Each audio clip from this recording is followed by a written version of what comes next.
Hello hi every one. നമ്മൾ ഇന്ന് ഇതേപോലത്തെ പോട്ട്ലി ബട്ടൺസ് എങ്ങനെയാണ് നമുക്ക് ചെയ്തെടുക്കാൻ പറ്റുന്നതെന്നാണ് ഇന്ന് നോക്കാനായിട്ട് പോകുന്നത്. അപ്പോൾ അതിന് വേണ്ടിയിട്ട് ഞാൻ ആദ്യം തന്നെ നമ്മുടെ ഈ ഷർട്ടിൻ്റെയൊക്കെ കൂടെ കിട്ടുന്ന ഇതേപോലത്തെ ഷീറ്റുകളുണ്ടല്ലോ, അത് നമുക്ക് പോട്ട്ലി ബട്ടൻ്റെ വലിപ്പം നമുക്ക് എത്ര വേണം എന്നുള്ള രീതിയിൽ നമുക്ക് ഒരേ സൈസിൽ തന്നെ കട്ട് ചെയ്തെടുക്കാം.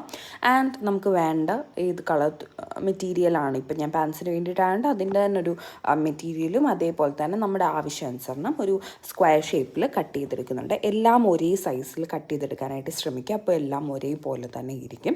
ഞാൻ കുറച്ച് വലുപ്പത്തിലാണ് ചെയ്തിരിക്കുന്നത്. നിങ്ങൾക്ക് സൈസ് കുറച്ച് കുഞ്ഞത് മതി എന്നുണ്ടെന്നുണ്ടെങ്കിൽ അതനുസരിച്ച് ആ ഒരു ഷീറ്റിൻ്റെ വലുപ്പം കുറയ്ക്കും. അതിനുശേഷം കൈ കൊണ്ട് ഇങ്ങനെ നല്ല രീതിയിൽ ബോൾസ് ആക്കിയിട്ട് മാറ്റുക.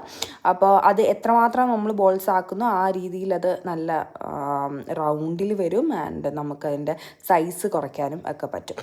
അതിനുശേഷം ആ തുണിയിൽ അത് കവർ ചെയ്തെടുത്തതിന് ശേഷം നമ്മുടെ ബോബിൻ്റെ അകത്ത് ഈ ഒരു സാധനം ഇങ്ങനെ കയറ്റി, അതെന്തിനാണെന്ന് ചോദിച്ചു കഴിഞ്ഞാൽ അതൊന്ന് ഷേപ്പ് ആവാൻ വേണ്ടിയിട്ടാണ്. ആൻഡ് എല്ലാം ഒരേ സൈസിലിരിക്കാനാണ്. അപ്പോൾ ഒരേ ഹോളിൽ കൂടെ തന്നെ എല്ലാം നമ്മളിങ്ങനെ കയറ്റിയിട്ട് ഇങ്ങനെ സ്ട്രെച്ച് ചെയ്യുമ്പോൾ അത് കറക്റ്റായിട്ട് ആ ഒരു ഷേപ്പ് മെയിൻറ്റെയിൻ ചെയ്യും. അപ്പോൾ നമുക്ക് കുറച്ചുകൂടി എളുപ്പമായിരിക്കും. ആൻഡ് നമ്മൾ അതേ കളറിന് ത്രെഡ് എടുത്തിട്ട് നല്ല ടൈറ്റായിട്ട് ഇതേപോലെ കെട്ടുക. അപ്പോൾ അന്നേരം ടൈറ്റായിട്ട് കെട്ടുന്നതുകൊണ്ട് തന്നെ അത് അഴിഞ്ഞു പോവില്ല. നമ്മൾ ഇതേപോലത്തെ കെട്ടിടുക.